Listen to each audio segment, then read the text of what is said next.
படை மீது படுத்தவன் நீயே, பாற்கடல் வாசம் செய்பவன் நீயே,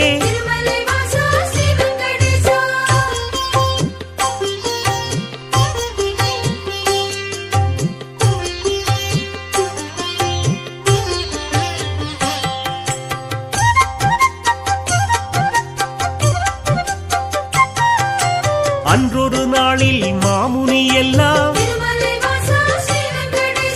ஒன்றாய் இணைந்து யாகம் அமைத்தார். அவ்விடம் வந்த நாரத முனியோ உங்களின் யாக பலனை எல்லாம் யாருக்கு அளிக்க தீர்மானம் செய்தீர் என்றொரு கேள்வி கேட்டிடலானார்.